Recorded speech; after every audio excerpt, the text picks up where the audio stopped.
안녕하세요. 더 딥다이브입니다. 매일 아침 저희에게 도착하는 유익한 정보들 속에서 그 핵심을 함께 파헤쳐보는 시간이죠. 오늘은 케어유 뉴스 김영래 편집장님의 글 아침마다 지혜 3135 일과 삶의 균형 어디까지 허용해야 하는가 독일의 사례가 주는 교훈 이 글을 좀 깊이 들여다볼까 합니다.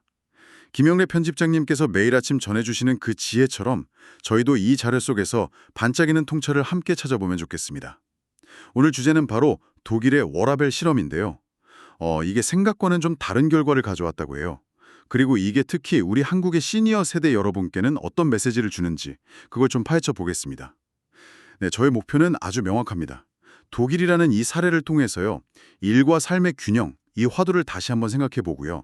특히 이제 은퇴라는 인생의 중요한 전환점 후에 일이라는 것의 의미가 어떻게 좀 바뀔 수 있는지, 그리고 그 과정에서 우리 사회, 또 여러분 각자가 얻을 수 있는 교훈은 뭘지 이걸 같이 찾아보는 겁니다. 자, 근데 시작부터 아주 흥미로운 사실이 있어요. 예전에는 독일하면 정말 근면성실의 대명사였잖아요. 그렇죠. 세계에서 제일 열심히 일한다, 뭐 이런 이미지였죠. 맞아요. 그런데 지금은 유럽 주요국 중에서도 연간 노동시간이 가장 적은 나라 중 하나가 됐다는 거예요. 이거 혹시 알고 계셨어요? 네, 그게 참 아이러니하죠. 정말 의외의 반전인데 이걸 한번 자세히 들여다볼 필요가 있겠습니다. 구체적인 수치를 좀 보면요. 이 변화가 더 확 와닿았습니다. 그 OECD 자료를 보면 최근 독일의 연간 평균 노동시간이 한 1331시간 정도 된다고 해요. 1331시간이요? 네.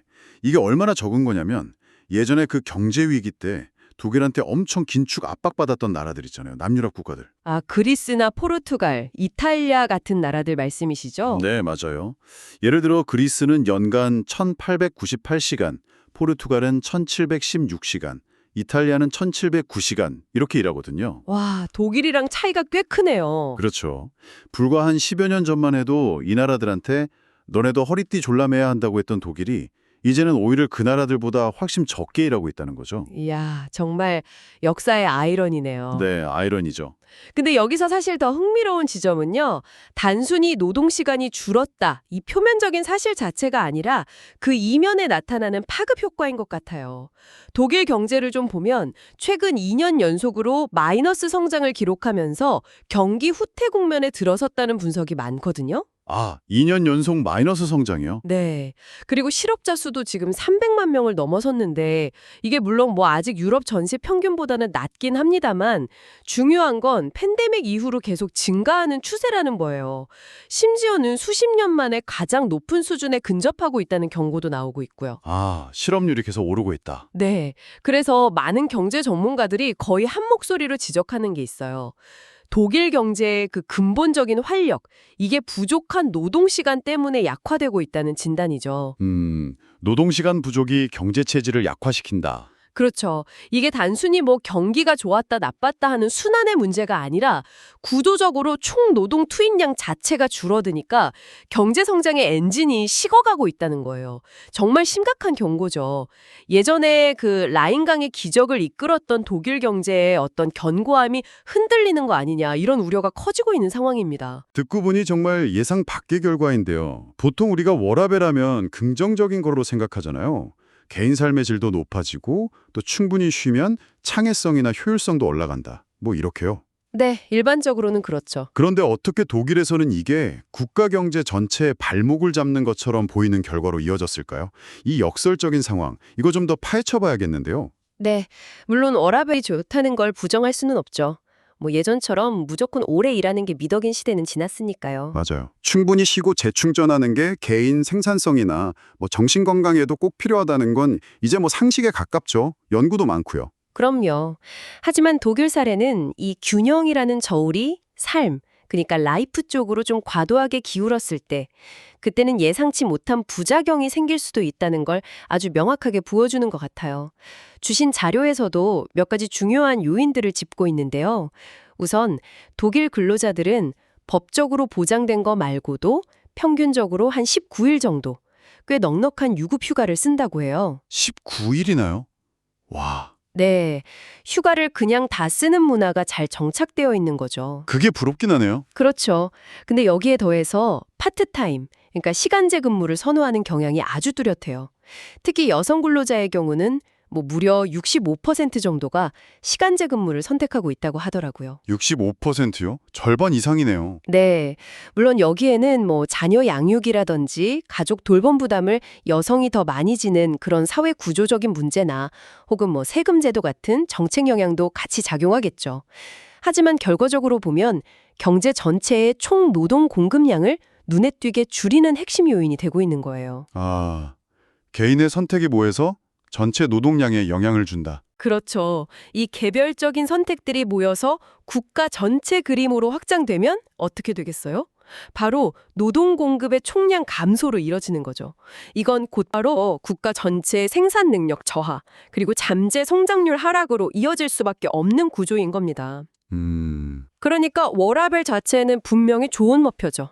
바람직한데, 근데 그걸 추구하는 과정에서 사회 전체적인 노동력 투입이 너무 급격하게 줄어들어 버리면 오히려 경제 시스템 전체의 활력을 떨어뜨리고 성장을 막는, 이게 진짜 워라밸의 역설이라고 할 만한 상황인 거죠, 독일은. 개인의 만족도가 꼭 국가 전체의 번영으로 바로 이어지는 건 아니다. 이런 복잡한 현실을 보여주는 거군요. 네, 그렇습니다. 그렇군요. 개인 차원에서는 좋을 수 있는 이 워라밸 문화가 사회 전체적으로는 노동력 부족이랑 경제 둔화라는 예상치 못한 결과를 낳을 수도 있다. 정말 생각할 거리를 많이 던져주네요. 자, 그럼 이 독일의 경험이 우리 사회, 특히 한국의 시니어 세대 여러분께는 어떤 점을 시사할까요? 한국은 아시다시피 고령화 속도가 정말 세계적으로 빠르잖아요. 평균 수명은 계속 늘고 건강 수명도 늘어나는데 네, 그렇죠. 근데 이상하게 경제적인 불안감이나 뭐 노후 자금 부족, 연금 문제, 은퇴 후 일자리 문제 이런 건 오히려 더 심각해지고 있단 말이죠. 바로 그 지점입니다. 거기서 독일 사례가 우리한테 주는 가장 핵심적인 교훈이 있다고 봐요. 자료에서도 굉장히 중요하게 강조하는 메시지인데요. 바로 일을 완전히 손에 놓는다고 해서 그게 꼭 행복으로 이어지는 건 아니다. 이겁니다. 아, 일을 놓는 게 행복은 아니다. 네. 우리는 보통 일하면 그냥 먹고 살기 위한 수당, 돈벌이 이렇게만 생각하기 쉽잖아요. 그렇죠. 근데 일의 의미는 훨씬 더 여러 겹이라는 거죠. 일은 우리한테 사회 구성원으로서 어떤 소속감을 주고요. 규칙적인 생활 리듬을 만들어주고 또 다른 사람들이랑 상호작용하면서 정신적인 활력을 유지하게 해주는 아주 중요한 사회적 장치거든요. 일의 사회적 기능이군요. 네. 독일 경제가 지나치게 여가 중심으로 가면서 성장 동력을 잃고 있다는 분석처럼 개인의 삶에서도 일을 완전히 빼버리는 것은 자칫하면 삶의 활력이 떨어지고 사회적 관계망이 줄어들고 심리적으로 고립되는 그런 위험으로 이어질 수 있다는 겁니다. 특히 은퇴하고 나서 갑자기 모든 활동을 딱 멈추게 되면 많은 분들이 어떤 무력감이나 정체성 혼란 같은 걸 겪기도 하시고요. 아, 그럴 수 있겠네요. 그래서 여기서 우리가 좀 근본적인 질문을 던져봐야 해요. 그렇다면 은퇴 이후의 삶에서 일은 도대체 어떤 의미를 가져야 할까? 단순히 옛날처럼 생계를 위해 어쩔 수 없이 하는 그런 노동 말고요. 삶의 활력과 의미를 더 풍성하게 하고 사회와 계속 연결될 수 있게 하는 그런 긍정적인 활동으로서의 일. 이걸 우리가 어떻게 새롭게 정의하고 받아들여야 할까? 이 질문에 대한 답을 찾는 게 앞으로 우리 사회랑 시니어 세대 개개인에게 정말 중요한 과제가 될 겁니다. 네, 정말 은퇴 후의 일의 의미를 다시 생각해보는 게 중요하다는 말씀 깊이 공감합니다. 그럼 이 독일 사례에서 우리가 좀 더 구체적으로 얻을 수 있는 교훈들, 이걸 좀 대화 형식으로 풀어볼까요? 자료를 보니까 첫 번째 핵심은 균형점의 재설정, 이게 필요하다는 것 같아요. 그러니까 은퇴했다고 무조건 일은 0, 휴식은 100, 이렇게 생각하는 것부터 바꿔야 한다. 이런 거겠죠? 정확합니다. 일과 여가 사이에 뭐 절대적으로 옳은 황금 비율 이런 건 없어요. 개인의 건강 상태나 경제적 여건, 가치관, 또 뭐 흥미 이런 거에 따라서 최적의 균형점은 다를 수밖에 없죠. 다만 독일 사례가 보여주는 건 은퇴 이후에도 어떤 형태로든 사회적인 역할이나 활동을 계속 유지하는 것이 삶의 만족도나 정신건강에 좋다는 점입니다. 꼭 정규직 일이 아니더라도요. 그럼요. 그게 꼭 뭐 정규직 재취업처럼 거창할 필요는 전혀 없어요. 파트타임 일자리도 좋고 자원봉사 아니면 지역사회 활동, 작은 창업, 심지어는 꾸준히 참여하는 동호회 활동이나 학습 모임 같은 것도 넓게 보면 다 활동이고 역할이 될 수 있는 거죠. 아, 활동과 역할. 네. 중요한 건 사회랑 계속 연결되고 스스로에게 의미 있는 뭔가를 꾸준히 해나간다는 그 자체인 것 같아요. 그런 활동을 계속하려면 아무래도 사회 시스템적인 뒷받침도 중요할 것 같은데요. 자료에서도 독일 여성 인력을 다시 경제활동으로 끌어들이려고 보육 시스템을 막 늘리거나 세금 제도를 바꾸는 노력을 한다고 하잖아요. 맞아요. 이게 한국 시니어 세대에게는 어떤 의미가 있을까요? 바로 그겁니다. 두 번째 시사점은 바로 정책과 제도의 보완이 정말 시급하다는 거예요. 한국 사회는 건강하고 또 여전히 일할 의욕과 능력이 있는 시니어분들이 정말 많으신데도 불구하고 이분들이 계속 경제활동이나 사회활동에 참여하는 걸 가로막는 장벽들이 아직 많거든요. 예를 들면 어떤 게 있을까요? 대표적인 게 나이에 따른 너무 경직된 임금 체계라든지 아니면 고용 형태의 제한 같은 거죠. 연령 차별적인 문화도 여전하고요. 따라서 정부나 기업 차원에서 좀 더 유연한 고용 시스템, 예를 들면 직무 중심으로 임금 체계를 바꾼다거나 시니어 친화적인 파트타임 일자리를 늘린다거나 재교육이나 직업 훈련 프로그램을 강화한다거나 이렇게 해서 시니어들이 원한다면 계속 사회에 기여하고 활동할 수 있는 길을 더 넓혀줘야 한다는 거죠. 독일의 노력이 우리에게도 좋은 참고가 될 수 있을 겁니다. 결국 시스템 변화와 함께 개인적인 준비도 중요하다. 이런 결론으로 가겠네요. 많은 분들이 은퇴하면 이제 무조건 푹 쉬어야지 이런 로망을 갖고 계시잖아요. 근데 자료에서는 오히려 일은 곧 건강이다?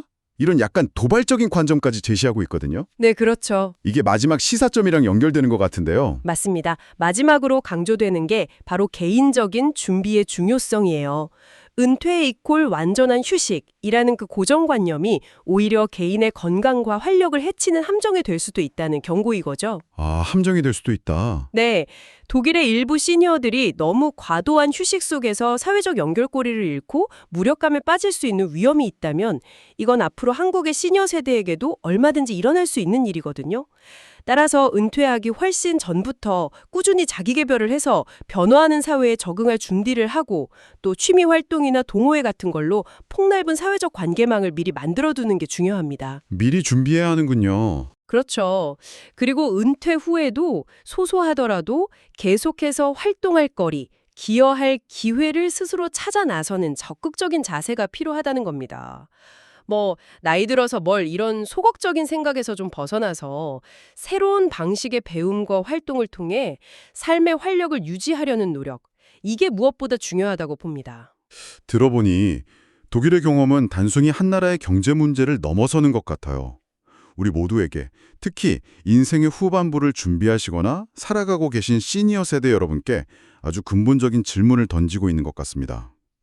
인생의 2단계에서 당신은 얼마만큼의 일 또는 활동을 하고 또 얼마만큼의 휴식을 가질 것인가? 이 질문에 대한 답을 찾아가는 과정 자체가 중요하겠네요. 네, 맞습니다.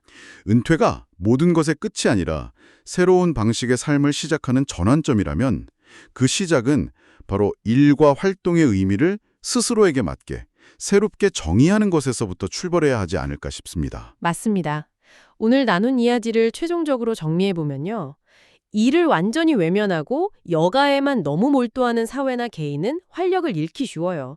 반대로 과거처럼 건강이나 개인의 삶을 희생하면서 무작정 오래 일하는 것만 강요하는 사회, 이것도 지속 가능하지 않죠. 그렇죠. 둘 다 문제네요. 네, 결국 핵심은 각자의 상황과 가치관에 맞는 적절한 수준의 활동을 통해서 삶의 존엄성을 지키고 또 정신적, 신체적 활력을 유지하는 데 있다고 봅니다.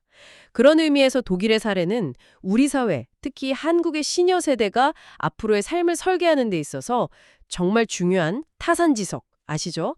다른 산의 돌을 보고 내 옥을 갈듯 반면교사로 삼아야 할 소중한 교훈을 준다고 생각합니다. 타산지석. 네, 넷목격으로 휴식만 추구하거나 아니면 어쩔 수 없이 노동만 계속하는 그런 양극단 사이에서 보다 건강하고 의미 있는 자신만의 균형점을 찾아 나가는 지혜가 필요한 시점인 것 같습니다. 네, 오늘 독일의 워라벨 실험과 그 교훈을 통해서 일과 삶, 특히 은퇴 이후의 활동에 대해 정말 많은 생각을 해볼 수 있었습니다.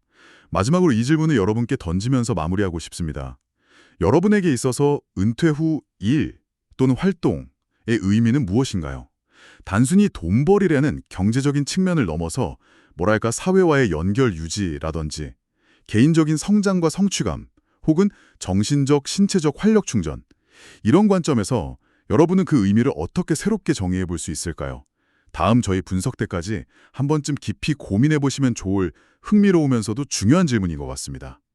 오늘 저희가 준비한 깊이 있는 이야기는 여기까지입니다. 들어주셔서 감사합니다.